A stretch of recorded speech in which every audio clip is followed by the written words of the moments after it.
on, guys. It's normal. Ele tem nothing. Ele tem nothing. I'm the man of the hour, Joe. Too sweet to be sour. What you see is what you get, and what you don't is better yet. I'm the women's pick. I'm the men's regret. And if you win against Chael Sonnen, you made a bad bet. I don't have much left to say other than you have seen nothing yet.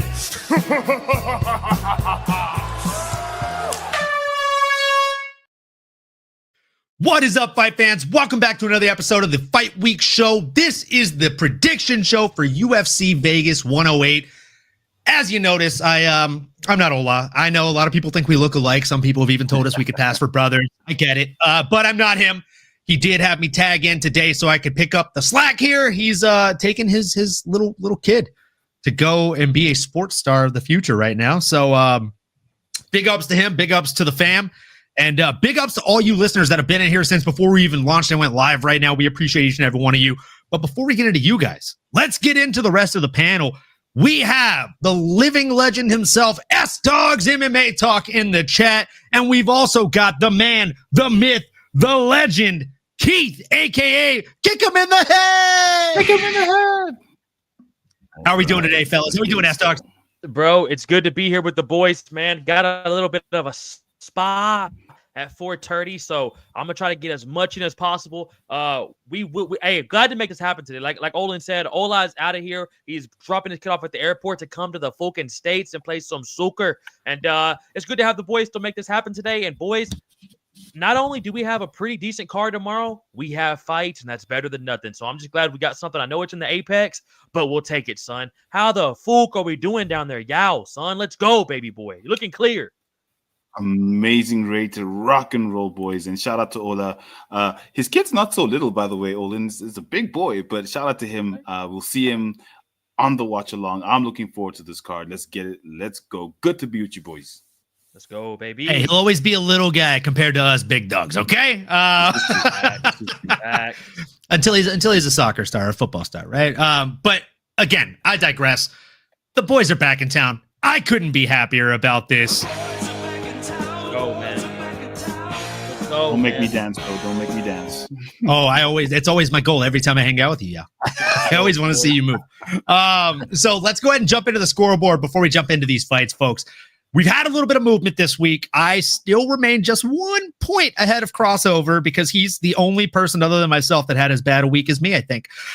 Thank goodness. And then, of course, at the top of the table, folks, we got the Fight Week Show. Come on. Ola repping super hard. Rambling Dad catching up, closing the gap, just 9 points down. And he's tied for second place with the man, the myth, the legend. Kick him in the head. Osterberry's closing in the gap as well. I mean, tied with yours truly. And then, of course, making the walk. I mean, they call them basement jacks. I'll never do that. But, you know, we can't deny fact. We can't deny fact, folks. So, lots of movement this week. Crossover at the bottom. Crazy. What's that? What would you say, y'all? I don't know how Oster's got all the way back because at some point he was battling for the bottom with making the walk. So, like, wow. Yeah. Well done, Oster's. Yeah, good for him, man. He's had a couple of really good weeks, man. He's been on a bit of a heater here. And speaking of a heater, I mean, we've got a bit of a heater of a card when it comes to UFC Vegas 108. A lot of people talking trash about it, saying it's a watered down card. But hey, I agree with what Ben the Bane Davis said on the Helwani show this week, or on the Boys in the Back rather, where, you know, I'm hearing a lot of people say that this is not a great card. There's not a lot of name value. There's not a lot of namesake. This is the type of card where we build name value. This is the type of card where we build namesake. And this is the type of card where we make stars of tomorrow, assuming they go out there and do the job in front of them. So the first fight of the night that we are going to talk about is a featherweight bout between Austin Bashi and Jun Yong. Now, of course, both of these guys are coming off of a 4-1 rolling 5 record here. You got a 13-1 versus 9-3 in Austin Bashi versus Jun Yong. Jun Yong being the older man at 31 years of age, also being the taller man at 5'8" tall, while his opponent comes in at 5'6". I mean, apparently Jun Yong just has no reach, which is going to be a problem if you look at this tail of the tape compared to the 70 inches of Austin Bashi. And I mean, if you look at this right now on DraftKings Sportsbooks, Let's see what the odds are, folks. So as of right now on this one, we've got minus 750 against plus 525 live odds on DraftKings Sportsbooks in favor of Austin Bashi. This is a hugely favored bout for him. I'll go ahead and go to S-Dogs first here. S-Dogs, how do you see this one playing out, and why are you taking who you're taking? Boys, it's hard for me to pick against my fellow Texan right here, but I gotta go with the Bashi, bro. I almost said the Bashi brothers for some reason. I don't know why I almost said that. I gotta go with Austin Bashi, man. This dude's a monster, bro. 24 years old or 23 years old, going against a guy who's 31. He's a lot more younger than this guy, but he's gonna bring in here, and he has absolute power in his hands. Giannis is a dog. I think I could see him getting this done. But, bro, if Bashi comes in there and really lands like he's been doing, especially like he did in the Dana White Contender Series, I think he's going to come in here and get the job done, boys. I got to go with Austin Bashi on this one. Yeah. What about you, my friend? Yeah. So this fight wasn't on the card until like a few days ago. I like it. I like Austin Bashi. He's an absolute monster. Like Sterling said, what he did on Contender Series, I'm not surprised by the odds. In his debut, I don't think Giannis is going to have what it takes. I saw them at the weigh-ins. Bashi looked intense. He looked ready. Giannis looked like, hey, I can see it's time for the big show, but I don't think he's ready for the show in Austin Bashi. So I'm going to go with Austin Bashi in this fight. Yeah, I think that's the smart pick. Bashi is one of these guys that had a lot of hype coming in, and obviously we saw that hype somewhat fade to an extent in his last fight against C-Rod. But hey, let's just call a spade here, folks. C-Rod is kind of a legendary fighter. He's a meme-style fighter when it comes to fighting undefeated, folks. He is an undefeated killer. He is a hype-trained killer. He is that guy. And I just simply don't think that John Yanis is that guy. He is coming in with a slight reach deficit here. He only has a 69-inch reach against the 70-inch reach that Austin Bashi presents. And I think Austin Bashi's grappling, as well as the sheer power that he represents inside of that octagon, is going to prove to be massive problems for the young man across him. Jumping into the chat before we move into the next fight, we had Leandro Sterling sipping Capri Suns, chilling in the shade, popping Zens like wisdom. The flavor never fades. My guy, you already know what it is, brother. My guy. He'd say he's dropping wisdom, but I mean, it's some Zensdom. You know what I'm saying? What up, Lane? Hope you're having a great day. Zach Dolan in the chat as well. As Sterling pointed out, all the legends are up in here right now. Murphy MMA, Pro Catch. Let's go. Let's go. He said, when are you getting me on the cast? I mean, when do you want to be on, brother? I mean, we're all about it. We're all about growing the fam. I told him I say it all the time on my show. I said, nothing better than the present right now, brother. You know what I'm saying? Exactly. Keep on going, big dog. Let's get it. Looks like we got room for one more, big dog. Where you at? Also, this is one that's definitely worth pulling up. Heard rumors Vieta fight is off. I hope not. I hope not. I definitely hope not. Pro Catch, Bashi seems pretty OP. I agree. He is definitely overpowered, as we say in the video game world. Bashi is unbettable. I agree, Lane. You either sacrifice a lot of dough just to see any kind of real profit, or you just stay the fuck away from it and enjoy it as a fan. That's what I'm going to do. I'm going to do the latter. Zach Dolan said, did Olin become McDane, or am I losing it? Yeah, no, I did become McDane. I'm logged into his account so that way I can run the Fight Week show, prediction show this week. Yeah. Feeling a little bit across the pond, mate. You know what I'm saying? Yeah, no, he's minus 700 though. Minus 700. Can't do it. Yeah. And yeah, my McDane accent is not nearly as good as my Leroy accent. I got to tell you. Paul Krieg. You guys get you a couple Paul Kriegs out there, and it'll lock you in. Oh, Paul Krieg. You know what I'm saying? Paul Krieg. That's definitely the way to set it up. Speaking of setting it up, I mean, someone just had some breaking news in the chat about this, and we hope they're wrong though. We got Pieta Rodriguez coming in here in the strawweight division against Ketlin Salza. Of course, Ketlin Salza and her opposition are 3-2 in their last running 5. The younger of the opposition is Ketlin Salza. They are the same height. There is but a half-inch reach advantage for Pieta Rodriguez. One fighting out of Venezuela, the other fighting out of Brazil. And I mean, this is a very, very closely contested fight. Even if you look at it on DraftKings, it's fairly close. Minus 225 current odds for Pieta Rodriguez. Plus 185 for Ketlin Salza. Yow. We'll go ahead and come to you first on this one. So I literally had Salza until an hour ago. I watched the weigh-ins. She was this close from missing weight. She had to go behind the tent. And once a fighter does that, it messes with their head. And once your head gets messed with, no matter what skills you come with, it's just usually not good enough because you might gas, something might happen. So I'm going to go with Rodriguez in this fight because she didn't miss weight. She's not looking as jacked as Souza, but I think the weight miss is going to mess with Souza's head. So I'm going to go with Piera Rodriguez. Damn, yeah, I'm man, not gonna lie to you, bro. It's not bad. What do you got, S-Dog? I think he's spot on with that, bro. Because you got me really. I'm with Zach right here. What Zach said too, like, surprised Caitlyn is an underdog. She should get the win fairly easy. But I think what Yao said there is a really fucking good point, bro. And that recovery process is a bitch to handle, and especially if you never dealt with that before. Fuck, Yao. I think you might have convinced me, bro. I was gonna go Souza all day on this, dog. But fuck. I think I gotta go with Yao on this one as well, bro. I think I gotta agree. But Caitlyn, she should get the job. If she recovers good, this should be a beautiful knockout for her, I think. But I think Yao could possibly be right on that. Olin, who you rocking with, bro? I'm rocking with Souza, man. Even with the weight cut issue or the kind of the weight cut look on the skills, it's hard not to. I just think as far as tools in the toolbox, if we look at these ladies from a statistical standpoint and from a record standpoint, what we've seen them do, right? And not only that, but I say it all the time on this show and my show. This sport, I feel like more than any other sport that we ever talk about, is very, very much what have you done for me lately, not what have you done for me. Mm-hmm. And Ketlen Vieira, as of late, has looked like the stronger, better fighter. The fact that you can get her at plus 185 odds is pretty wild to me, if I'm being honest. As long as she shows up as the Ketlen Souza that we know, she should beat Piera Rodriguez here. I mean, if you put 1 unit on her, you can turn that 1 unit into 2.85.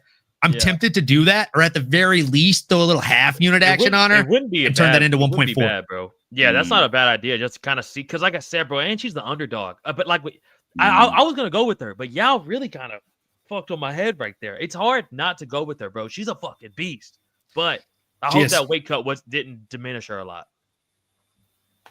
Oh my gosh, she was very excited when she made weight. No, Lane, don't say that. No, is Adolfo's fight off? Heard rumors on that as well. Bro. Zach Dolan said punish him for that Scottish accent. Hey, I'm a wee little bit Scottish myself, lad. But no, I know it was a bad one. I apologize. I think we're good. Grimy said can't find anything, bro. My bad. It ain't as much of a factor in the female divisions. You ain't taking bombs in 115. That's true. A fact. Unless you're fighting somebody like a Dr. Shi Ming, right? I think she's a 115er. Yeah, she's a small gal. Cut? What does no. That was fake news, bro. That person posted that just to fuck with people. God.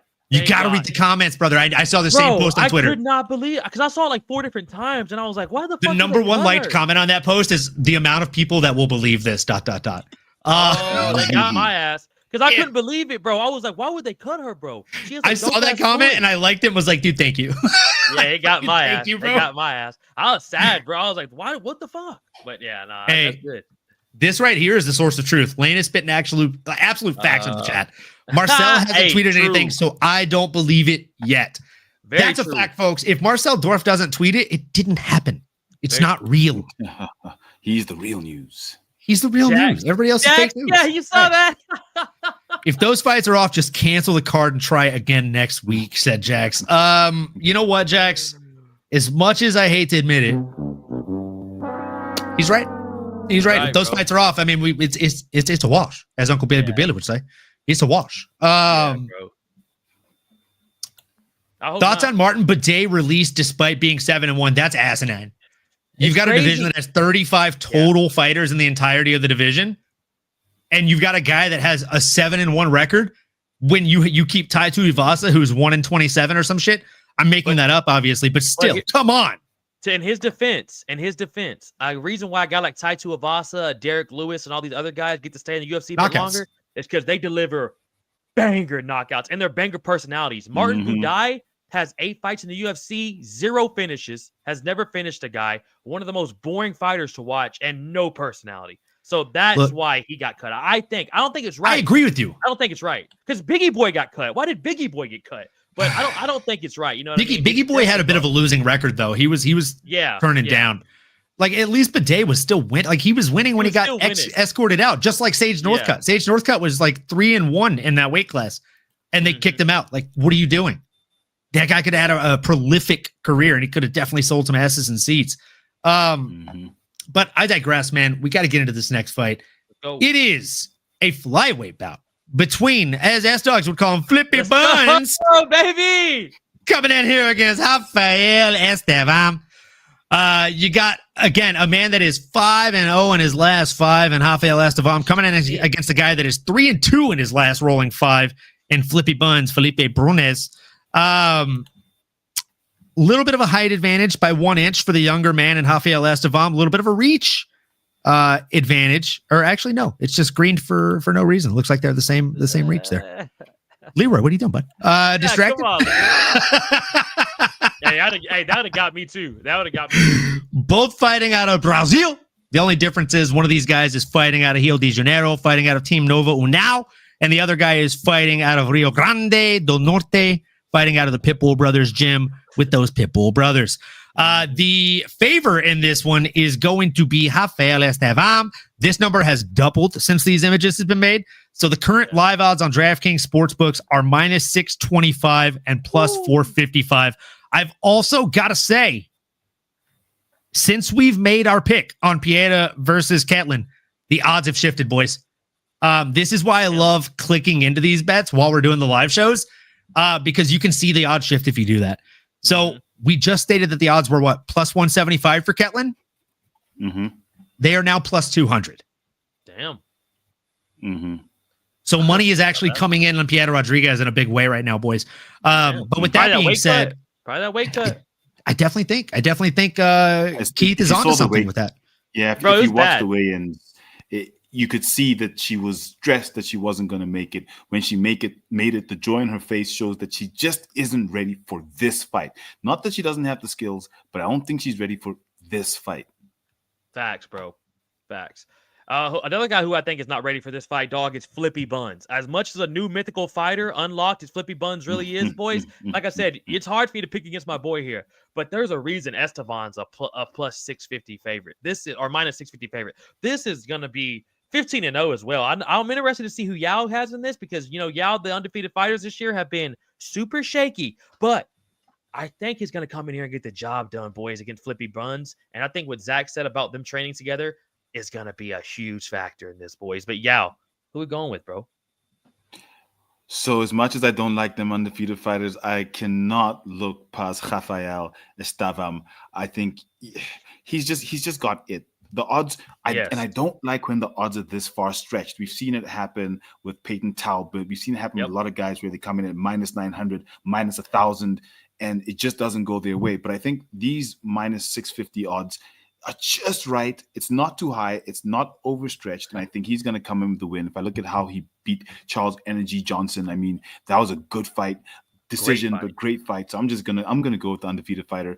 Rarely do I do this, but on this one, I think he gets it done.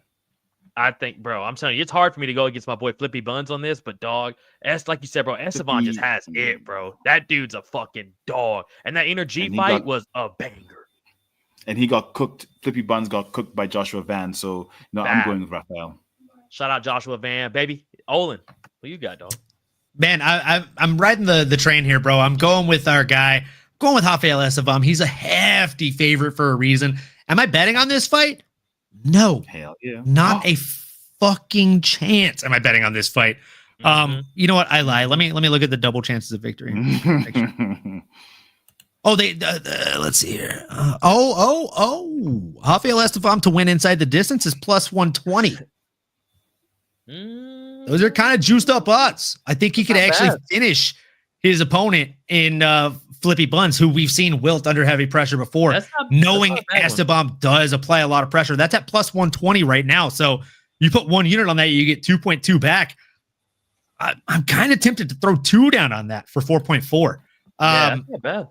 I like Estevan. I think he's a smart fighter. He's a strong fighter, and he's a very, very pressure heavy fighter. And again, I'm standing on this hill. I'm going to die on this hill.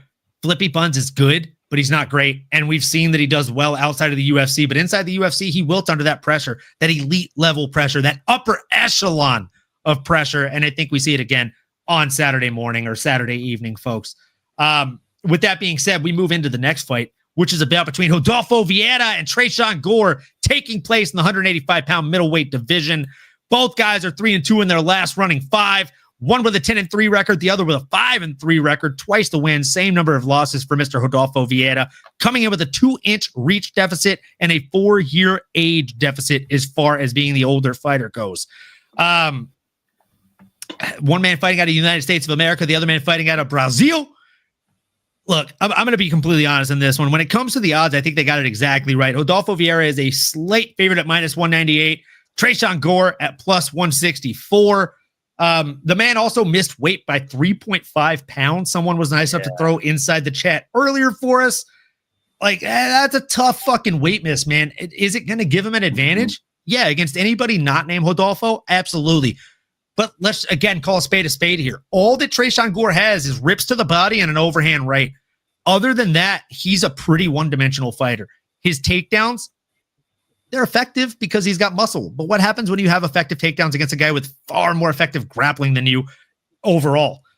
You're going to get housed. And I just truly think that Rodolfo Vieira, especially at -198, again, not a huge value pick here. You put 1 unit down, you're only getting 1.5 units back. So you're getting a half unit for every unit you invest in this.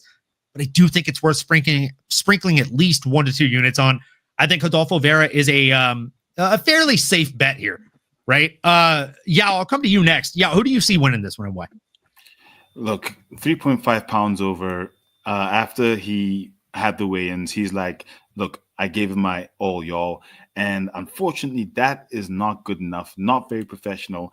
And with that body language, and for me, I make my decisions after the weigh-ins, because the weigh-ins is where you can see whether a fighter is ready or not, whether, despite their skills, despite who they've beaten, despite where they've come from, the weigh-in tells you what's going to happen. And looking at his face, there's no chance he's going to be able to pull anything out if this fight goes ahead, because, I mean, at 3.5 pounds over, Vieira could easily pull out of this fight, which is why I'm sure we're seeing a lot of comments going around about, has the fight been canceled? Has Vieira decided not to take this fight? Because then he's risking a loss against the heavier fighter. So even if the fight goes ahead, I don't see Gore doing it. Even before he missed weight, I didn't see Gore doing it. So one way or the other, I'm going to go with Rodolfo, the black belt hunter Vieira in this one for sure. Yeah, honestly, what Dirty Greg just said, I gotta go with Vieira on this. It sucks too because I really fuck with Tresean Gore, bro. Ever since he was on the Ultimate Fighter with Ortega and Volkanovski, I really like that dude's story, bro. And I've always been invested in his fights, especially with him and Brian Battle had that beef going into it. And when he came to the UFC, bro, he was a monster. And just recently, bro, they're giving him guys who were just dogs in the UFC, man. And like you boys are saying, he really only has 1 or 2 big things that get him through this, bro. But I want to see my boy get the job done, but I just got to be real. I think Vieira's going to come in here and mop the floor with them boys. And honestly, I hope he takes this fight. This is a super fun fight on the card. We don't have a lot of them, but this is the one that I'm super interested in. So I hope Vieira takes the fight, get a little bit of Tresean Gore's money. And boys, I think Vieira smokes him, man. This should be a full house. Olin, who you got, bro? Yeah, man, I'm on Vieira. I think he's one of the best value picks of the card. You're getting a half unit for every 1 unit you put on him. Like I said before, I just think it doesn't make sense to not put something on this guy. And the best thing about it is if everybody in the chat is right and this fight does get canceled, you put 2, 3, 4, 5 fucking units, however much you want to put on Rodolfo. If the fight is canceled, that money goes back into your account. That's one of the best things about DraftKings Sportsbooks as a sportsbooks app. So, with that being said, what's that? I said, drop them things in, people. Drop them in, brother. Drop them in. With that being said, speaking of dropping them in, drop in this next fight. We have a bantamweight bout between Hyun Nakamura and Nathan Fletcher. Both men are 4-1 in their last, Hyun is 4-1 in his last 5. His opponent, Nathan Fletcher, is 3-2 in his last running 5.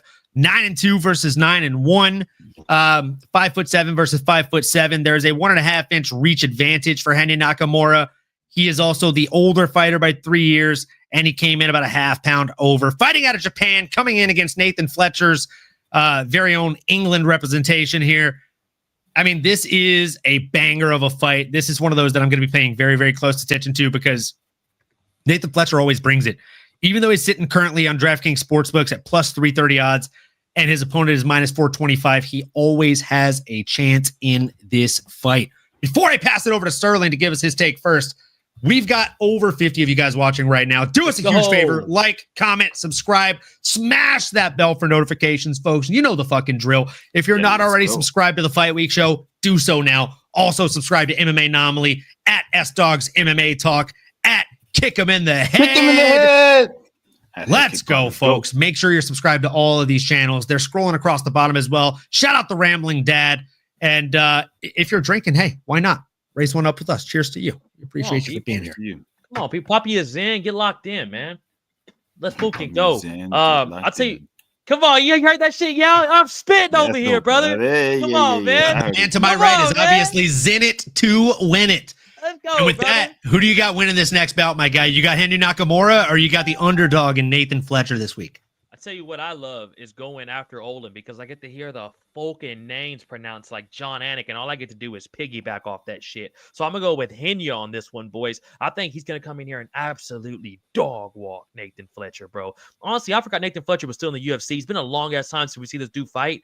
I think he's barely in the top 100 for the bantamweights, and honestly, boys, this could be his last fight in the UFC. I think Henya come in here, and I just think he dog walked Nathan Fletcher. Very rarely do I say a guy dog walks another grown man, because I know how it is doing this sport. I have nothing but respect for these guys. But, bro, Henya's a fucking dog. I think it was going to be 30-27 if this goes to the third round. But, honestly, I could see him getting a finish in this. So, I got to go Henya. And I think we're going to have our third full house in a row. But I'm interested to see who you boys got and why.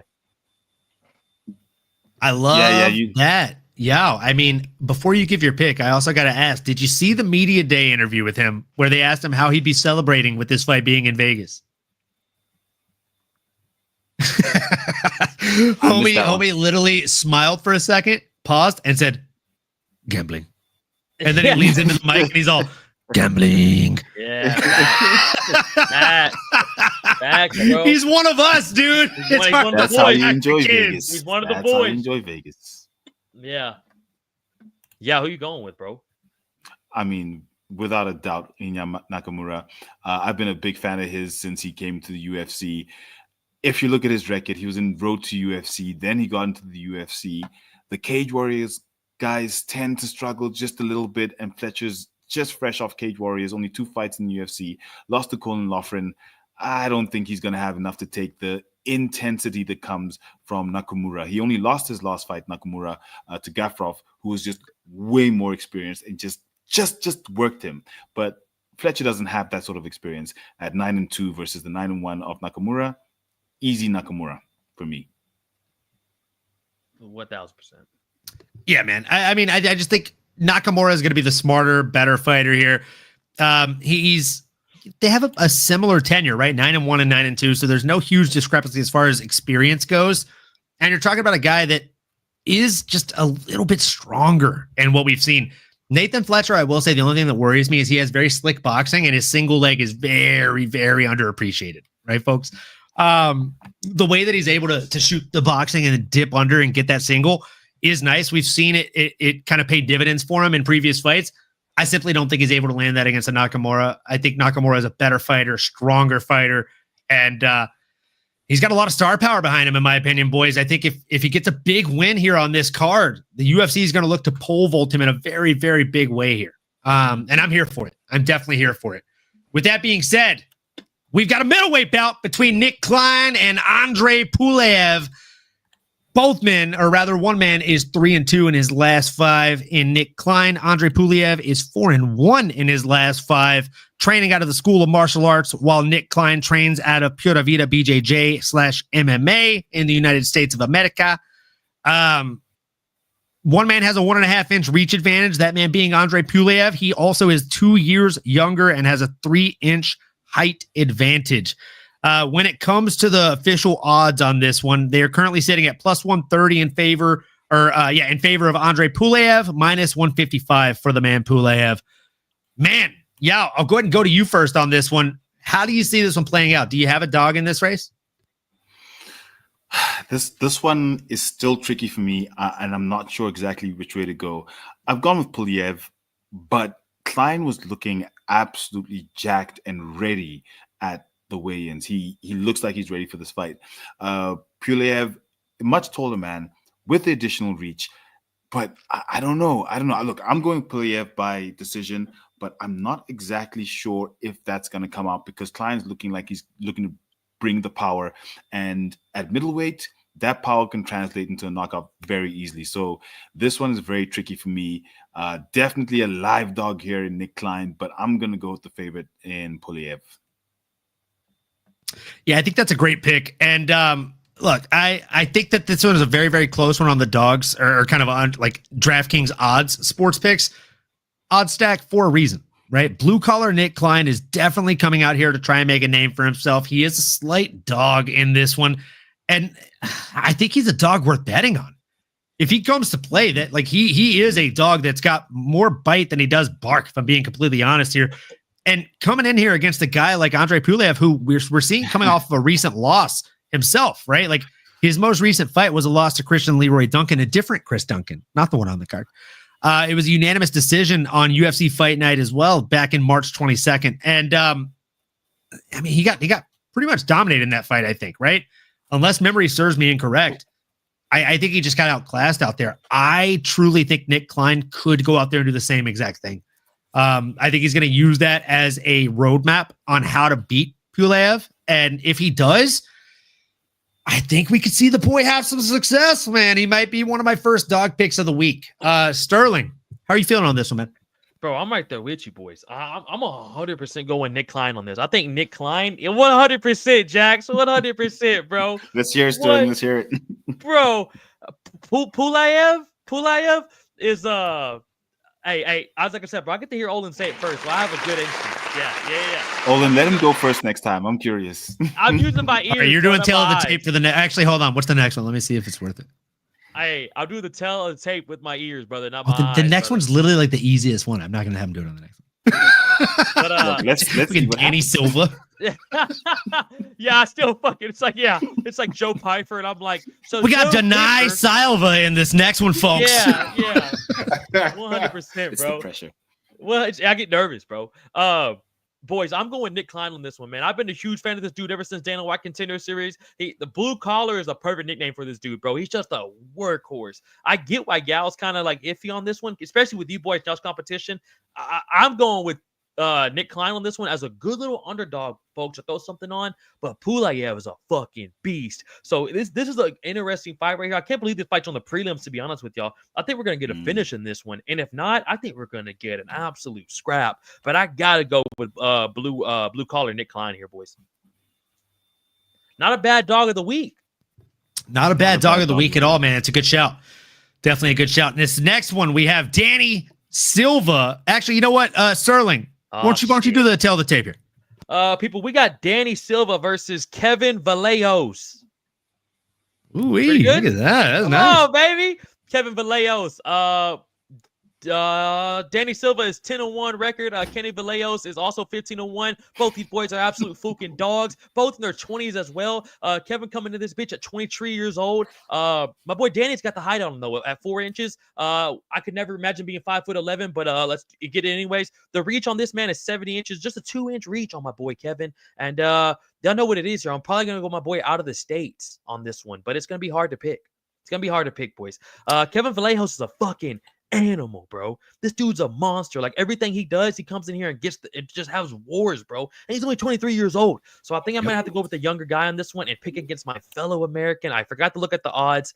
I hope I'm picking the favorite in this. I gotta go Kevin Vallejos. You got to go Kevin Vallejos on this one, my guy. Good pick. And the live odds on this one on DraftKings Sportsbooks are plus 330 for Danny Silva and minus 425 for Kevin Vallejos. Makes sense. If you ever get Kevin on your show and you want to earn brownie points, when they say a Brazilian name like Kevin, they pronounce the V as a B. So it's Kevin Vallejos. Oh, Kevin Vallejos. Yeah, Kevin Vallejos. That's I've heard that from numerous Brazilian fighters, and Kenny Florian has said it ad nauseum. So other than that, I'll tell you, brother, fantastic fucking job on the pronunciation. And speaking of a fantastic job, I know y'all's about to do one with this breakdown. Who you got in this one, big guy? Look, so I'm gonna go with what they said at the weigh-ins, and it's Kevin Vallejos. I was like, what? Double L's a she? Wow, okay, that's interesting. But yeah. You know, it's very difficult to pick underdogs on this card. because on this It one, is. once again, I'm gonna go with the favorite. Danny Silva, unfortunately, I don't think he's got what it takes to take on Vallejos. As much as he's got more experience in the UFC, Vallejos is an absolute dog fighting out of Argentina. If I look at his work against Song Woo Choi, that was an absolute murder that he put in with that overhand right. So Devastating. However, it's also one of those fights where the more experienced fighter, and I mean just barely by 2 fights, could pull out a decision win that we don't expect, where he just outworks Vallejos, outworks him the entire fight, and suddenly comes out with a decision win or split that we don't see, and we're like, oh my gosh, what did the judges do? So I don't really look at the odds here, but Vallejos was just looking a lot more focused, especially at the weigh-in. So I'm going to go with Kevin Vallejos, the favorite in this fight. I wish I could go with the dog, but not in this one. I need to find one. That's what I need to do right now, because I'm struggling for dogs. Bro, I ain't gonna lie. I'm about to say, I don't think we've all picked on one or maybe 2 dogs so far. And Nick Klein, I think the only one I can think of. Yeah. And Yeah, Nick Klein was definitely the only one that we all like kind of agreed has a shot. Yeah, bro. Like on this one, I just was like, I didn't even look at the odds before I gave my pick, but I was like, there's no way Danny Silva is the favorite in this. And honestly, like if you run this fight 10 times, it's one of those fights where I think Kevin Vallejos wins 9 out of 10 times. Exactly. And at 1 out of 10 times, Danny gets lucky with like a counter left or something, like backing out check left. Yeah, give me Kevin in this one. I think you guys didn't leave a whole lot of meat on the bones, and I'm not mad at it. Like, great breakdowns. I just think Kevin is the better fighter. He looks really cerebral in there when he fights, right? Very, very smart fighter, 3 inches shorter, 2 inches shorter as far as the reach goes, but I still think that he's going to have all the advantages in there as far as tool belts goes. Like, call this man Batman. He's got a fucking utility belt of things to cause problems for a man named Danny Silva wearing the opposing colored gloves. And with that being said, folks, we move on into the next fight, which of course is a welterweight bout between Neil, the Haitian sensation Magny, coming in against Eliseo Zaleski dos Santos, aka Mr. Capoeira. These guys have had an iffy run in their last rolling 5. You got Neil Magny that's 2-3, and you've got his opponent that's 2-2-1 in his last 5. 25-9-1, 29-13 for these young men, 37 years of age to 38 years of age. Neil Magny, for a rare change of pace, being the younger man inside of that octagon. He's also the taller man, 6'3" against 5'11". Also the longer man, 80 inches of reach against 73, bringing in 7 whopping inches of reach advantage here, folks. I mean, this is the tale of the tape, right? This is the tale of the wily veteran versus the up-and-comer that happens to somehow be older. The wily veteran being the plus 154 underdog in Neil Magny, and the favorite being minus 185 is Eliseo Zaleski dos Santos. I'm just going to keep it short and sweet here, folks. Dos Santos either wins in the first round by some crazy capoeira shit, or Neil Magny drags him into the deep waters and wins via decision. Now, you're telling me that I can get Neil Magny at plus odds no matter what, plus 154 to be exact? You put 1 unit on that, that's 2.54 back. 2 gets you 5+ units back. And if you want to be even more specific, right? Like I said, I think Neil Magny probably gets it done by decision, or his opponent gets it done inside the distance. Plus 240 on the decision win by Neil Magny. 1 unit will get you 3.4 back. And then if you bet on his opponent to hedge those bets, right? You can put his opponent in at inside the distance odds, and you get him at plus 180, right? So you can do a half unit on that and get 1.4 back. You do 1 unit back. Actually, you know what? No, we'll do 3/4 of a unit on that. Eliseo Zaleski dos Santos to win inside the distance. They get you 2.10 back. 1 unit on Neil Magny to win by decision gets you 3.4 back. As long as one of those play out, you are up at least 0.7 units. So, quick math. You bet on one guy inside the distance. You bet on one guy by decision. Either way, you're up when those things take place. Roast me in the chat if you think I'm absolutely fucking wrong. But Sterling, we'll stop talking about math and start talking about fight outcomes. Thank you. Who you got, Thank you. man? I was about to say I'm so thrown off with these numbers right now, but all I do know this: I'm going with Dos Santos in this. I think what you said is right. If Magny gets the job done, it's gonna be a 3-round fucking hug fest. It's gonna suck. He's gonna get the job done not by a finish, just by getting the win. That's what I think, honestly. And like what Zach said, you cannot trust Neil Magny to win fights these days. It's super rough. The king of capoeira in this bitch, bro, reminds me of a young Michel Pereira, even though both these boys are in their 40s damn near. So Eddie Gordo from fucking Tekken up in this bitch. Straight up, bro. Like, this dude throws an amazing shot. And then his fights have been weird. I mean, if you look up, like, I know he has some draws and some losses in there, but look up who the dude's fighting. You know what I'm saying? He's fighting fucking monsters. Neil Magny's been fighting monsters forever, but boys, Neil Magny has also been looking bad these last 2 to 3 fights. Just the age really catching up with him and that wear and tear on the body. If he does get the job done, boys, it's going to be boring as shit. But I think Dos Santos, like Olin said, I think this is going to be a nasty knockout here by Dos Santos, boys. That's my thoughts on that. What you got, y'all? You're muted, I know brother. we've been You're struggling. muted. No, I'm right here. No, I'm Okay, right here. No, I'm right You're here. good. You're good. You're good. Okay, I was muted for half a second. That's not, but Hey, it has to I had happen to every do it. show, brother. It has to. It has to.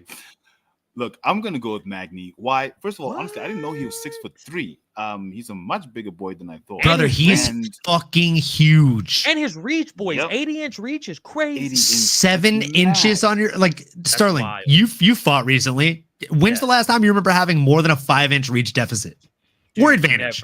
I'll wait. 80 inches Exactly. is fucking crazy, bro. Honestly, after UFC, if no Magny still wants to fight, boxing would The not be a worst bad I've thing ever for him. had is a 4.5-inch reach deficit, and the best I've ever had is a 2-inch advantage. I can't even Bro. fucking fathom 7 inches of 7? difference. Bro. In a good or bad way. I can't even imagine what that would feel like. That's what convinces me.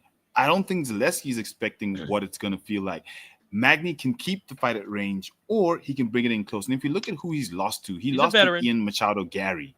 Exactly. I mean, in his last 3 that he's lost, Ian Machado Gary, who worked him. And honestly, I was so happy with that fight because the whole I beat my kid thing, like, it just kind of got to me. So I was full on with Machado Gary. Then he lost to Malcolm You Morales, bought the narrative. 16-0. I bought all of it and I ate it up. Nom, nom, nom. Then he fought Michael Morales, an absolute phenom who's headed to the top right now. Then he fought Carlos Prates and lost. So if we look at who he's lost to, these were top dogs. He's the younger man in this fight. He has the additional reach. He has the experience. So for me, I see that Zaleski's an absolute animal, but I think Magny has the experience to keep him at the right range, keep him at distance, engage when he needs to, and win this fight. Not clean, dirty, boring, but I see Magny winning this fight. So that's my dog. I got a bad dog. At least. I was just about to say, not a bad dog to have too, bro. I'll be honest. I see him winning this fight too. And I'm going to close it out on this note before we go to the next fight, folks. If Neil Magny could beat an up-and-comer and a young, game-bred, proper Mike Malott, what's he going to do to someone that's older than him and shorter than him? That was shocking. I did not expect him to beat proper Mike That Malott. wilts after the first round and a half, typically. Yeah. Like Magny is one of those guys like Max Holloway that after round 1 picks up volume, after round 2 picks up volume, after round 3 picks up volume. Like if this was a 5-round fight at the fucking Apex and they were somehow headlining it, brother, I would bet my life savings on Neil Magny in this fight. Yeah, especially because it's 3 rounds. It serves Zalizio. Yeah. Although Zach told in the chats, I think he's 100% right there. Magny's taking a lot of damage in those losses, but bad. I don't know. I think at the tail end, yes, he might be more cautious, but that's what's going to win it for him because he's not going to go crazy. He's not going to try and go for the knockout. He's going to keep it nice. He'll suffocate you and make sure exactly that he's not getting hurt because he's been recently hurt. So for me, that's a positive for him winning, not a negative. The fact that he's taking the damage, especially against someone like Elizao, who you know is there going he to come is. fire. That was good. Let's go. I felt that Shout one. out to Jax. Yeah, shout out to Jax. I saw that new mythical fighter unlocked. Mute Mouse. Let's go, bro. Jax kills you with those new mythical fighters unlocked. Mute bro. Mouse Jax is ringing kills everyone's you. bell. Yeah, dog. That's so fucking funny. We should stack them Let's all go, up. Premium Picks 101. Hey, Premium Picks. Let's Shout go. out. And with that, we move into the next bout of the evening. We just got 4 left, folks. We're running through them. We have a bantamweight bout between Carol Rosa and Nora Cornole. These women, you've got Carol Rosa coming in at 2-3 in her last rolling 5. Her opponent standing across from her at 4-1, looking very good in her last 5. 9-2 for Nora Cornole, 18-7 for Carol Rosa, 35 years of age for the less experienced Nora Cornole, 5 years younger for the more experienced Carol Rosa, 2 inches of height advantage for Nora Cornole, and a half-inch reach advantage for Carol Rosa. It looks like she has a hell of an ape index here, right? I mean, this is a very, very interesting bout from start to finish. I'm going to go to Yao first on this one. How do you see this one playing out, my guy? So Rosa is actually the more experienced fighter in this one, although she's the younger fighter. And for me, that's what sort of does it. The French fighters, we can look at Manon Fiorot.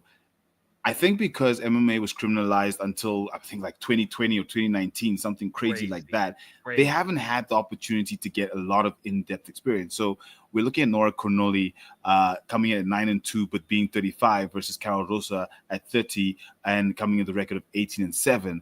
And for me, that is what's important, is that experience in the ring and not just in the cage, but in the UFC, which Rosa has. Plus, she's on a win-loss, and right now she's primed for a win. So give me Carol Rosa for this fight. Carol Rosa, because we are in Brazil, of course. Love that. Going with Rosa. How do you see this one going there, S-Dogs? I think Yao pretty much nailed this. I didn't even think about that point of it too, Yao. Like, it really wasn't legal until like fucking 4 or 5 years ago. There's only like a couple stars. They got Benoit St. Denis, which I don't know how that's gonna go. Cyril's gonna fight fucking Tommy. The last pirate who beat our boy Nate the Train. Morgan Shari's a dog. I fuck with him. Fiat. So like they really don't have. But he almost lost that fight. He literally was about to lose that fight before he got that KO. So look. Yeah, bro. I think just that being said, bro, and honestly, Carl Rosas has way more UFC experience than Homegirl. So I gotta go with Carl over Norma on this, bro. And honestly, it could be a finish on this. I could see this going to a submission on this. Not a bad shout, boys. Not a bad shout indeed. For me, I'm going to go a little bit against the grain here. I like Nora Cornole. I think she goes out here and gets it done. She's had less wear and tear. Sure, she's had less experience, but I just think that she's the better fighter. I think she probably goes out here, fights a very, very smart, albeit possibly boring fight, right, Sterling? Maybe go grab a beer or another Capri Sun during this one. I wasn't going to say that. I think she probably looks to hit some blast doubles, get her opponent against the cage if she fails on those blast doubles, and negate the power and just sap the energy of a Carol Rosa across this fight. Carl looks to be the stronger and just larger overall fighter as far as kind of girth and power goes, and just sheer size, right? If you take somebody like that and you sap them against the wall or the cage, like you've done this in sparring, I'm sure, Sterling, you get a bigger, stronger person, you sap them against the cage, you're turning a Dodge Hemi into a fucking Toyota Prius as far as power goes. Like you're sapping that shit, brother. And if you've got good gas mileage, you're gonna run circles around him, brother. You're gonna show him that it's a world race and not a quarter mile. Yeah. I think that's what happens in this fight. I think the smaller, fresher, newer girl in Nora Cornole. I know that it's been outlawed in Paris for a long time, but she's like Gambit, bro. And pun intended, that guy is French. You know how long I've been waiting for this. I'm about to make a name for myself. That was good. You know what I'm saying? Let's le bon temps roulé, mon ami. I got Nora Cornole here. I think she comes out here and gets it done. And I like her as a dog this week, man. I really do. I like her as a dog. I think I'm going to put her on the dog competition. You're giving her to me at very close odds here, too. She's only a plus 160. I think there's a reason for that, right, folks? And with that, we move into the co-main event of the evening, which might be the people's fucking main event of the evening. We're talking about Esteban Ribovics coming in against Elvis Brenner at lightweight, 155 pounds. Both men are 3-2 in their last rolling 5, 14-2 versus 16-5, 29 years of age versus 27 years of age. Both are 5'10", 72 inches of reach versus 69 inches of reach. The man with all of the seemingly kind of advantageous stats here is Elvis Brenner. But if you put a gun to my head and you ask me who I'm betting on, I'm going to be betting on Esteban Ribovic. He's minus 278 for a vast reason here with Vegas. And folks, I'm so fucking confident in this one. I'm so confident in this one. I'm raising up another shot. If you're drinking, drink with us. If you're not, maybe pop a Zen in like the man to my right. Fucking baby. Put a joint to the dome. Whatever it is you're doing, we'd appreciate it if you do it with us. Cheers to you. Let's go, people. Phantom joint. Phantom joint, yeah, baby. Make sure you pass to the ghost to your right, brother. 1,000%. Isn't it to the left? It's to the left. Oh, I was making sure you were paying attention. Yeah, that's good. That's good. I respect the stone rule. Let's go. Hey, shout out, yeah, baby. Shout out, yeah. The dojo to the left hand side. Yeah. Although I did pass it to the right by mistake at first. I was like, oh, wait, hang on. Yeah, sorry, Bob. You're last in the fucking rotation. Stanley, here. I was like, my intro. I thought you did it right. I was like, okay, he did that. All right, S-Dog, how do you see this one playing out, Big Dog? Boys, this is what Zach just said. This is fight of the night, boys. This is gonna be such a good fucking fight. Like, we haven't seen Ribovic fight in a fucking while. It feels like we haven't seen a fight since the Sphere. I know he's had one since then. Am I wrong on this? I know he's had another fight since the Daniel Zehuder fight in Fuka in the UFC Noche. But boys, this dude, Ribovic, I mean, he smoked Terrence McKinney, absolutely dominated against Daniel Zehuder. After that Zehuder fight, he lost to Nasrat Hopcross via a split decision, very, very closely contested bout this year, March 1st. Really? Why don't I remember this?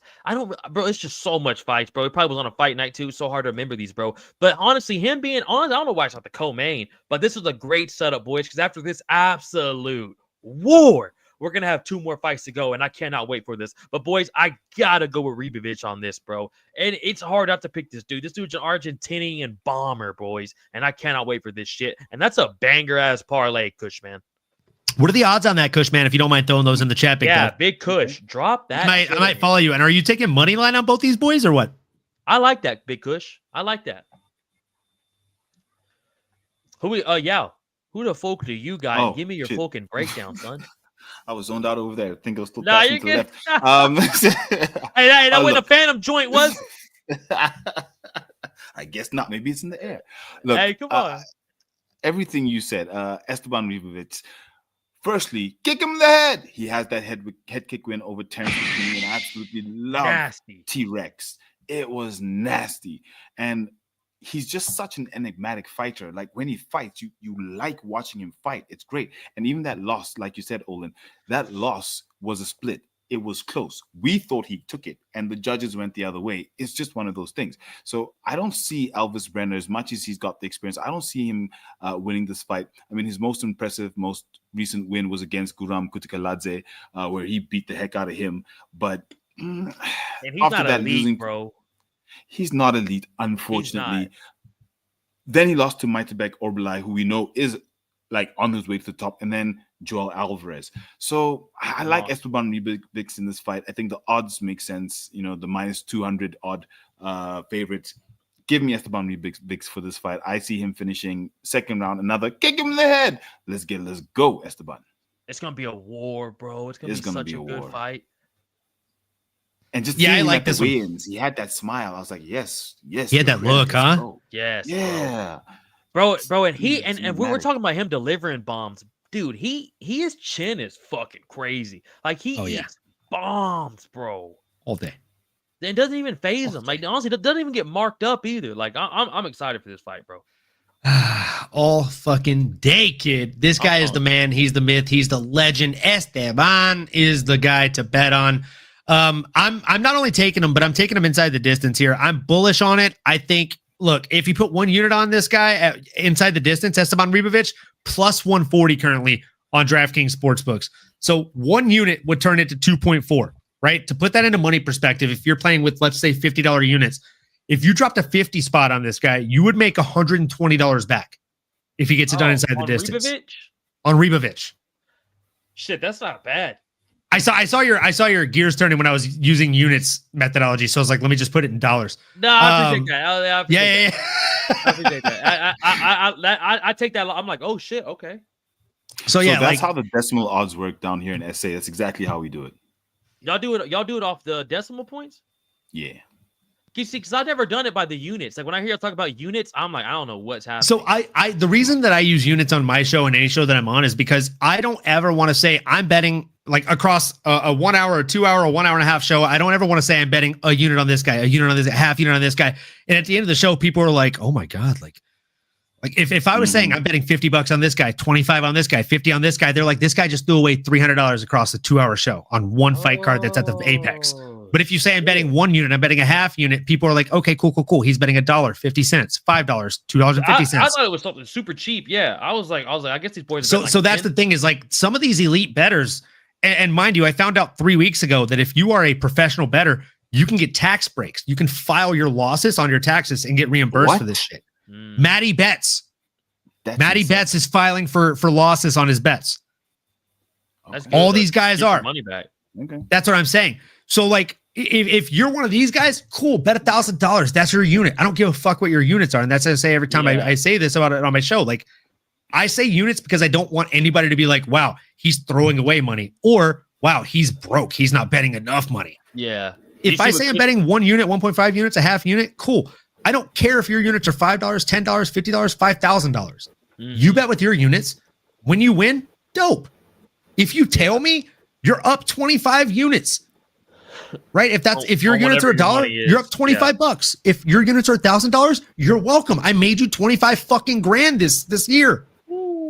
That's it. So like, so that's it. Like, I'm not trying to make anybody feel cheap or poor, but at the same time, like, I'm trying to tell people how I'm betting. And again, I'm saying it so that we don't get fucking demonetized since I'm running these channels. This is not betting advice. We are not giving betting advice. 100%. We are an MMA channel. This is a prediction show. We're just telling you how we feel. This is just the boys chopping shit, YouTube. So don't fuck with our shit. Don't do it. Don't do it, YouTube. Yeah, don't fuck with our shit, dude. And with that, we move into the actual co-main of the evening. It is Chris Duncan Paul Creek coming in against Mateusz Raumbecki. Oh man, this is a fucking banger. 4-1 in their last rolling 5 are both men. One is ranked number 19 on Tapology. One is ranked number 44. We've got Poland's very own Berserker coming in against Scotland's very own fucking Slam Duncan. Let's go.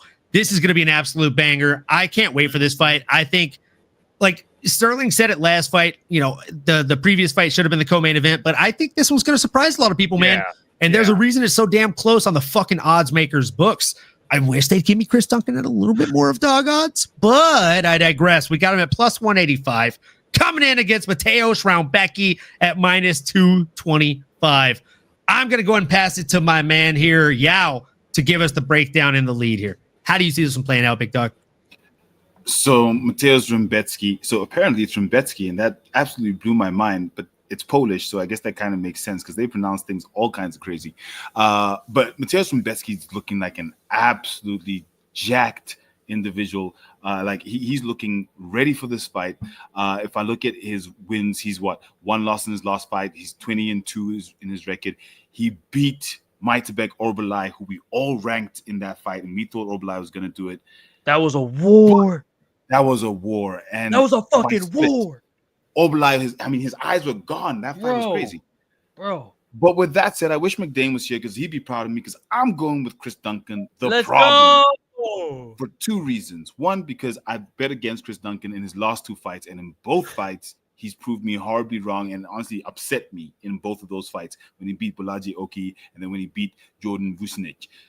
And I just don't want to go against him again. I think it's just bad luck at this point.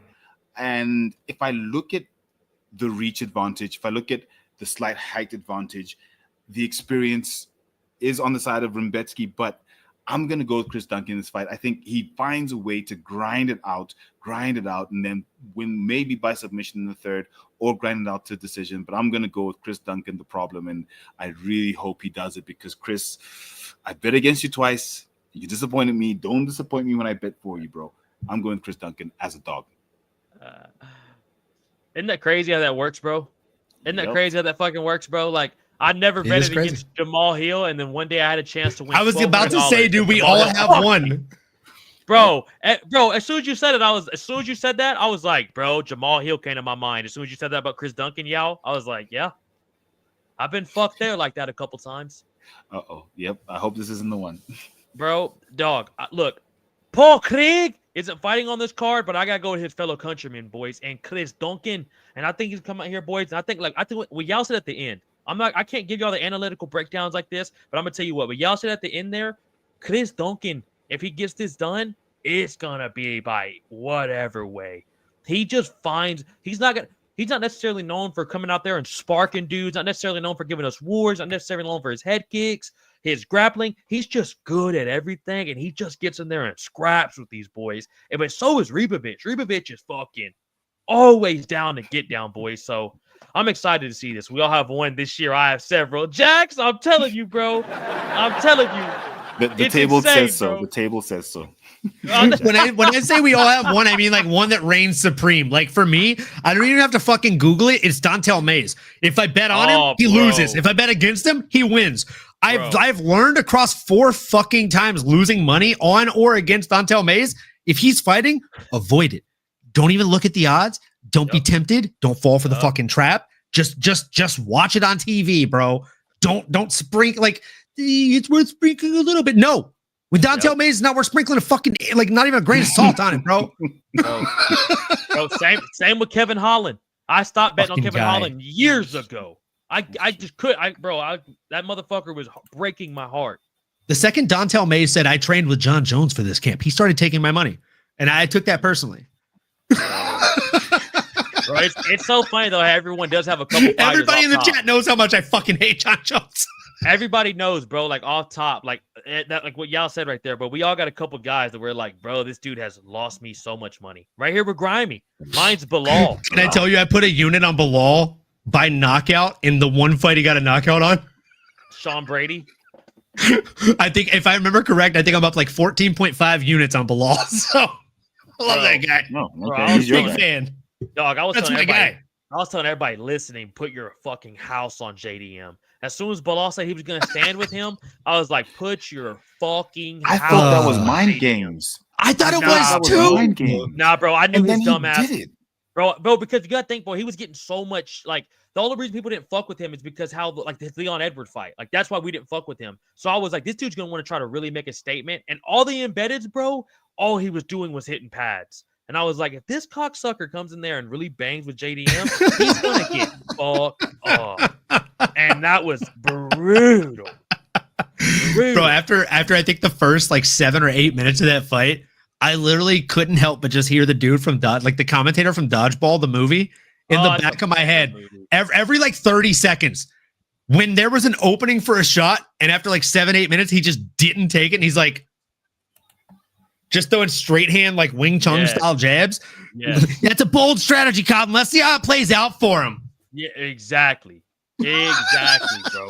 You talking about the dude that had the spiky hair? That dude was hilarious, bro. It's got to be the hair. Yeah. It is just feathered. Yeah, bro. Dude, like that movie is all time. All time. Yeah, like that. I swear, during that fight, I swear to you, dude, every like 30 or 40 seconds, I'm like, it's a bold strategy, Cotton. Let's see how that plays out for him. Like there was a single leg right there. Damn, he backed out and lifted his leg. Cushman said it's like, bold. He said that right as you said it's a that. bold bro. strategy, Cotton. Come on.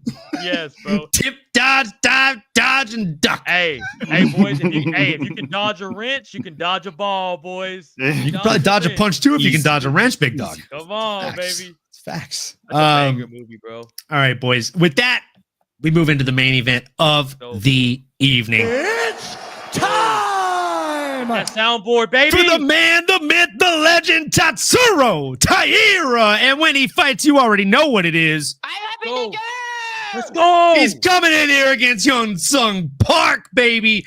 Hyun Sung Park coming in on short notice to replace Amir Albazi. I think this is a better fight than we were going to get originally, boys and girls. Yes. I mean, it is South Korea versus Japan. It is a rivalry. I mean, as the Beauty and the Beast would call it, this is a tale as old as time. It's going to be a great fucking bout, folks. I can't wait. It is 16-1 versus 10-0. This has been the year, as I think Yao pointed out earlier, of the O's having to goes, baby. 5'7" versus 5'7". We got a 4-inch reach advantage and a 4-year age advantage if you're linking at the younger fighter here for Tatsuro Taira. I can't wait for this fucking bout. I think this is one of the most exciting fights that we've seen scheduled as far as matchmaking goes for the year. The odds are a little bit lopsided in my opinion, minus 360 for my guy Tatsuro Taira, but hey, seeing him be such a favorite. I'm happy, thank you! Let's go. You know what I'm saying? Plus 285 for the man across from in Hyun Sung Park. No matter about it. Okay. I'm excited about this fight. I think again, the matchmaking on this could not have been better. The replacement on short notice for Amir Albazi. I mean, before we even talk about the fight, let's just talk about this. I'll go to Yao first. Do you think this is a better fight than Amir Albazi versus Tatsuro? I'm more excited about this fight. When I saw it was That's your ass, canceled, I was like, okay, Albazi, sure, great. But I don't know, this one just has the right sort of ring to it. You've got these two submission specialists, these two wrestling grappling specialists who are going to go at it, which means that it's going to be a fight of inches, but still somewhat exciting with a lot of technical skill. The Albazi fight was going to be a little bit of a slugfest, probably a lot more of your pressure wrestling, which has been great. But I think this is a good matchup for Taira. I think it's a great matchup for Park because it gives him a chance to test himself at 10-0 against someone who's equally as skilled. I really like this fight. Now, who am I going with? Tricky, but I have to go Tatsuro Taira. I like his work, and although he lost to Brandon Royval, we saw how and why Royval beat him. He worked him to the bone. He showed him what it is to be at the top level and what work you have to put in to win a fight by decision. And I think Tatsuro is going to have learned from that, and that's one of the reasons I haven't really been too big on the O fighters this year is they seem to be coming with a lot of momentum, but not enough learning because they haven't lost before. They don't know what will make them lose, whereas Tatsuro Taira knows exactly where his shortcomings are, which I hope he's worked on since the Royval fight. But I mean, Park is another beast. Park is a beast. I mean, he just gets finish after finish, and at this weight class, finish after finish is not something that comes easy. But I think Taira is going to neutralize him, and I see this fight going to decision simply because they're just going to be really, really skilled, and no one's going to be able to knock anyone out or submit anyone coming from either side. So I'm going to go Tatsuro Taira in this fight. I'm also going with Tatsuro Taira in this fight. We're going to save the best for last. We're going to let S-Dogs fucking close out the caboose of this train for this fucking episode, folks. Look, like Tatsuro Taira, I got 2 sound clips for this guy. I'm happy, thank you! Go. I'm happy, thank you! Go. Yes! And I also love that you can hear Annex laugh at the end of that. I am happy, thank you! The second one, bro. It's so good. The guy is incredible, right? He's just an absolute phenom, and he's somebody that we love to watch not only fight but win. I think Yao actually stole the words right out of my mouth. I don't know if you got a copy of my fucking notes before the episode or what, but man, the butt told me like when I was training at American Kickboxing Academy, you know, with those guys like DC and shit, like we had a phrase that, and this is the first time I heard it. I'm sure a lot of gyms, probably any good gym says this ad nauseum, and that is you either win or you learn every single day that you're in here. And inside of that octagon, winning or learning is detriment to your career. He had 16 wins before he experienced one of those losses, right? The dude is an absolute beast. And after 16 fights, I mean, has anybody in the chat watched Dragon Ball Z? You know what happens to a fucking Saiyan when they lose? They come back 3 times stronger. I think that's what we're going to see from the man hailing from the same continent that anime was fucking produced from, right? I just think Tatsuro Taira is going to level up here, and I think that standing across from him is a guy that hasn't lost in Hyun Sung Park, and I think that first loss is going to pole vault him. Do I think both of these guys have the potential to be a champion in the next 3 to 5 years? Yeah, absolutely. 1000%.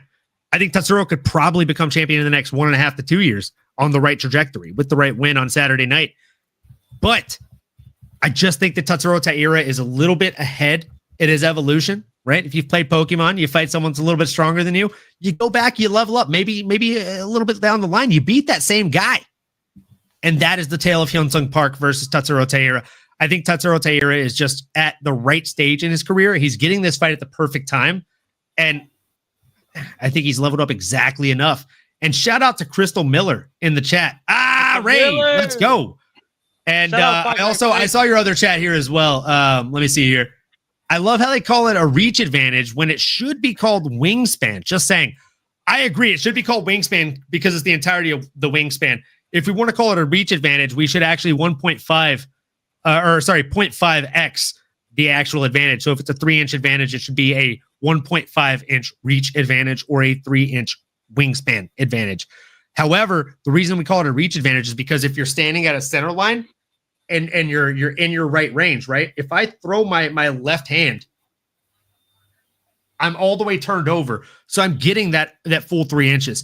If I throw the right hand, even if I start here, What she said. right, the right hand is actually going to extend even longer than the left hand. So, I mean, if we could discover like a science to kind of figure that out, that'd be great. But Crystal Miller, I am with you to an extent there. And we appreciate you being here.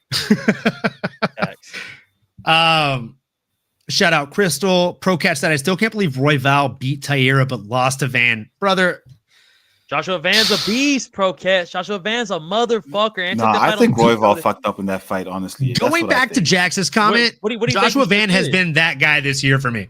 That I've learned not to bet against. Come on, bro. I'm trying to tell y'all. What do you think he should have did, yo? He should have gone for more takedowns. He made it a boxing fight. He made it a striking fight. 100%. We saw how 100%. He managed against Taira. That's the thing. When I saw him go up against Taira, and his grappling was insane. His get-ups, his sweeps, he had it all. But then he only stood and banged with Van. For what reason? And for me, that was his flaw. And I guess that he just thought that he was that much better than Van. But he actually took Taira as a serious threat, and it showed. I was just about to say, I think, and it's also the placement on the card. Yeah, and I think that 2-week notice for Van, he probably underestimated him like a motherfucker. Maybe didn't underestimate him, but was like, I mean, this dude literally just had a war 2 weeks ago. Like, there's no way he can keep up with me. I think I've been to 8 professional fights now, like UFC wise, and that was probably the loudest or second loudest I've ever heard a crowd for a fight. And I think that has a lot to do with it too. Oh, it was such a good fight, bro. Like I think I sent the video in the group chat, and if I didn't, I could send it to you after this, Yao. But you can literally hear Big Ron Betts. Shout out Big Ron Pellegrino for hooking it up with the ticket for that fight. Absolute legend. But you can literally hear him in the video I'm recording of that final round. I recorded the last, I think, minute 30 seconds, minute 20 seconds. And in the last 8 seconds, as soon as that exchange happens, I'm not even going to describe it. You know exactly what the fuck I'm talking about. You can hear Big Ron yell and proclaim in the moment, fuck. Royval just lost that fight in the last 7 seconds. Mm-hmm. Yeah. It was a close fight. Not like Joshua he Van wins that fight if it doesn't end the way it did for the last 7 seconds. Yeah. I'll die on that hill. Yeah. But like being underneath someone or getting your legs kicked out from underneath you, either of those two aesthetics, it's just a bad look. Mm-hmm. It's hard to score around for you. Yeah. That card was epic as fuck. I was planning on watching it at a sports bar in Vegas, and I ended up getting to sit in the friends and family section in the family section, bro, right behind the commentators. Oh my God. It was a once in a lifetime situation. Yeah. Yeah, that card was epic though. That card was epic, bro. But boys, I'm on an island with Park, I think. I was just about to say, I'll wrap this up right here. And I think I'm going to have to keep Lane on our island right here, Lane. I'm so sorry. I can't agree with you on this. I'll tell you what, though, Lane. I want to give Park a huge shout out. Boys, how many fighters do y'all know at undefeated take a fight like this on a week notice, boys? Like, we got to give Park nothing but just like 5 days. Oh my God. Okay. I thought it was shorter than that. Okay. So and he's undefeated, boys. He's putting a lot right here, but he's in the flyweight division. So it's kind of getting a lot more active in flyweights, boys. You really gotta get your name out there. Flyweight's kind of stacking up right now. There's some fun ass fights out there, but I gotta give this thing to Taira, bro. Like you boys already said earlier, this is a way better main event than what we originally had. I think we were gonna have a good potential for it to be a fun fight, but there was a good chance that Albazi was just going to hold homeboy down. There was a real good chance of that. And if Taira was going to have to just battle up and down on his feet, this right here, boys, and I keep seeing everyone talking about it. This is like a Ryzen 1 championship main event. And I'm going to be happy as fuck to watch it, people. I'm telling you, this honestly, this fight should show you why you need to watch more organizations than the UFC, because both these boys are from other organizations like Ryzen 1 championship. And we're going to get an absolute fucking scrap Saturday, people.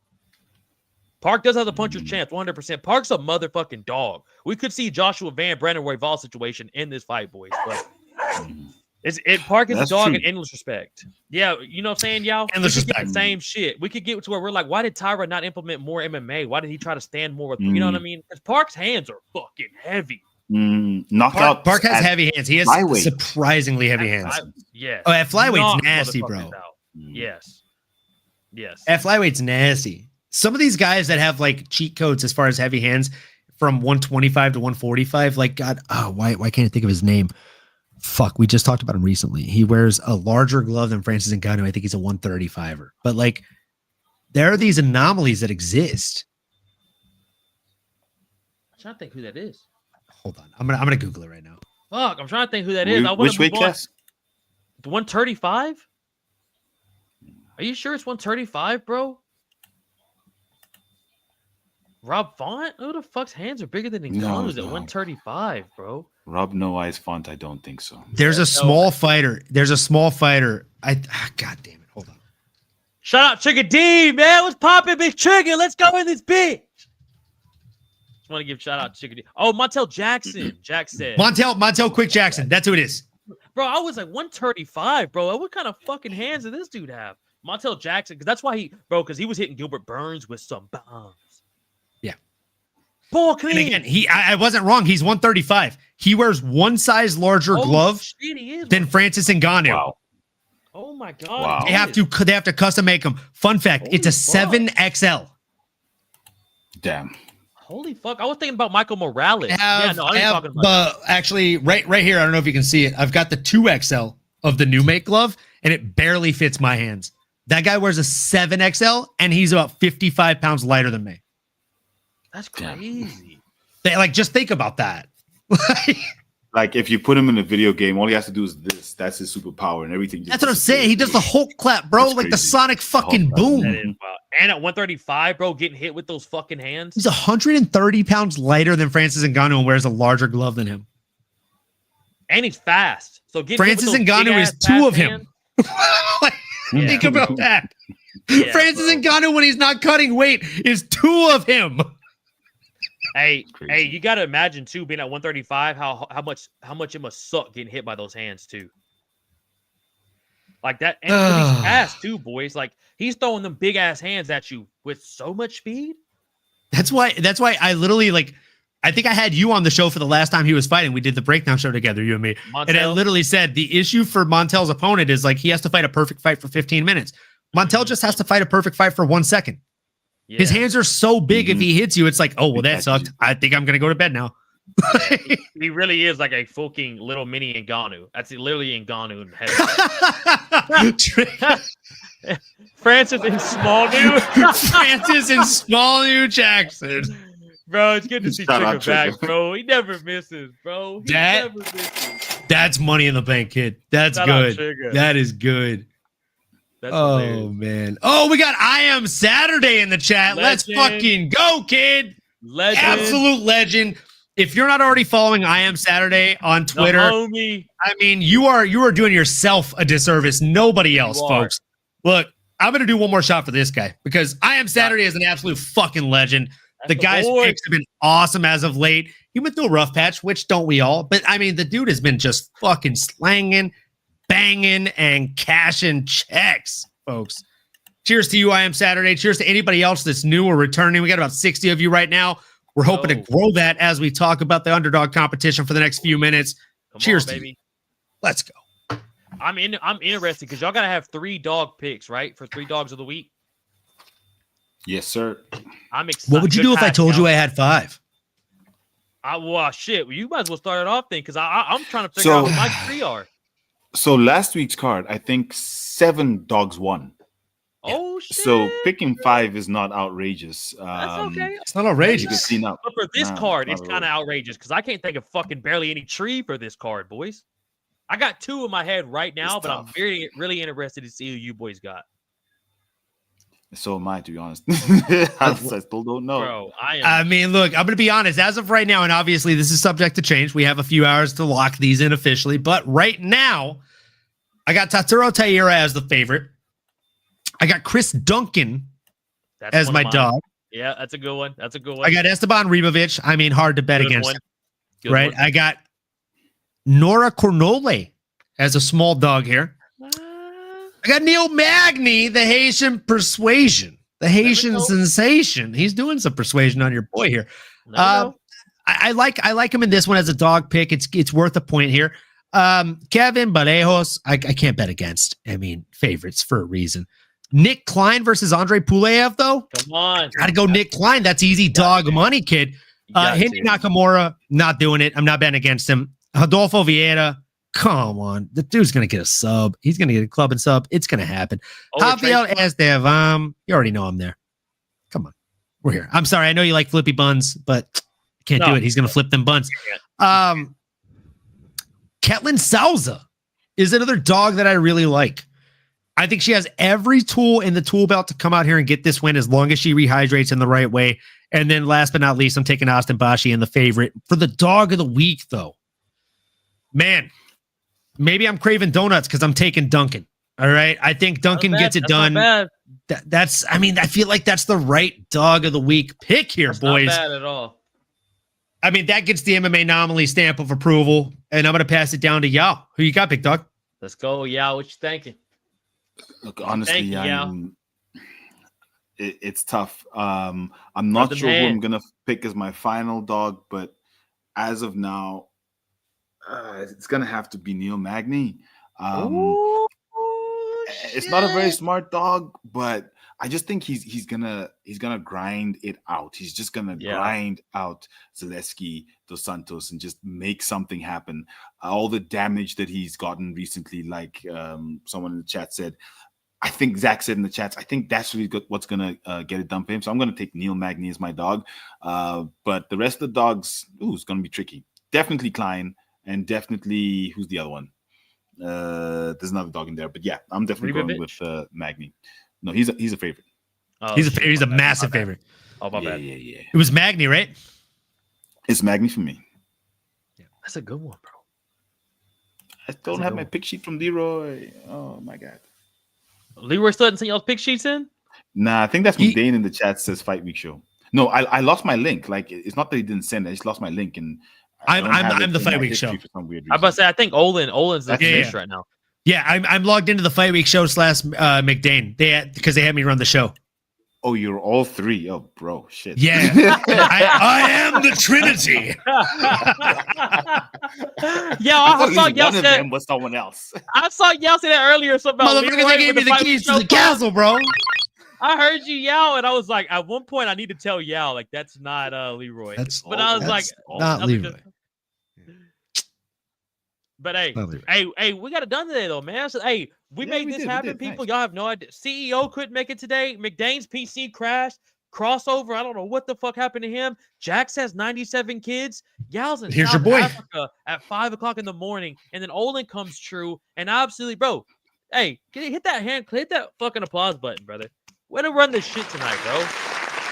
Let's go. People, y'all don't understand. Bro, they just don't understand like what goes behind the scenes on this. Like, I was watching y'all have it on like 5-minute notice, like get you the keys to the ship, and then I'm not gonna lie, I didn't even know they had to tell the tape, so I was building my own version of those for like the hour before the show, after my client call. And we didn't know who's gonna be able to make it. Yao's internet almost gave up on us. Your boy, I was rushing to make it back. Close. I'm telling you, bro. Like this shit barely happened, people, but I'm thankful it always does, man. It's always a good time getting on here with you boys. Folks, look, I got to say it. These guys are absolute fucking legends. I'm appreciative that they trusted me with the keys to the castle to run the show today, and I'm always glad to be here. The fact that I wasn't running it alone, I had S-Dogs MMA for the fucking energy and Yao for the intellectual input here. Like, I mean, great analysis from both of these guys. It's hard to keep up. It's hard when they're not leaving a lot of fucking meat on the bones. Talking about? I'm playing. Come on, baby. I'm about to send you a fucking 24-pack of Celsius after the show, big dog. Yeah, I'm telling you, bro. Shout out Yao for always, bro. It's 2 a.m. over there when we do these shows, bro. I always feel so bad for Yao, dog. I mean, this man is ready to shut down. Hey, but you know what though, Yao? Keep fucking pushing, baby. Let's go. Keep fucking pushing, Yao. Let's go. Come on, dog. And hey, people, if you see what Yao's wearing, Tune in tonight, baby boys and girls. BKFC Sturgis popping down tonight, man. Let's fucking lock in, man. Let's go. Got some banger fights tonight. Conor McGregor's gonna be and he'll be there as well. So who knows what's gonna happen? Who knows what's gonna happen tonight, people? And they're in Sturgis. You'll dance for me, and then if you do well, you'll fight me, boy. Bro, Conor McGregor, bro. That was crazy when he got Mike Perry's face. But you'll dance for me, boy. That shit was wild, bro. Ilya Tatsuro. Crystal Miller. I am both sorry to give you PTSD, but also very satisfied. Facts, bro. She said you played that Windows noise sound effect. It gave me PTSD. Just thought I'd let you know. Yeah, no, I mean, if it makes you feel better, we'll start you back up too. Oh man. And we're right back, baby. We got fax machines Let's go. as well. We got fax machines too, Crystal. You know what I'm saying? Let's go. You know what I'm saying? Right there. You know what I'm baby. saying? Yeah, hit that fax You ever been on that dial-up? What you know about that Whatever life? technology you need, you got it. Come If you've on, ever been baby. on that dial-up, I know what you're thinking. I understand. Right? Me too. Facts. Now, before we call it a show, we're going to close out right now. But I'd be remiss if I didn't shout out S-Dogs. My boy. Aren't you doing a watch-along for the BKFC fight card? Yes, sir. Tonight, people, BKSC Sturgis. Tune in, baby boys and girls. Absolutely, folks. S-Dogs MMA Talk. If you're not already locked in, the only person you're doing a disservice to is yourself. So do us a huge favor. You've seen the shows rolling across that bottom little ticker across the whole show. But if you want to tune into yours truly, it is us three. It is Yao, a.k.a. Kick 'em in the head.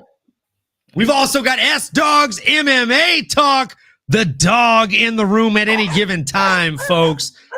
And then we got yours truly. If you don't hate my voice, if you don't hate the way I talk, then make sure you march on over to MMA Anomaly. Give me a like, a comment, a sub. Do it for all the boys.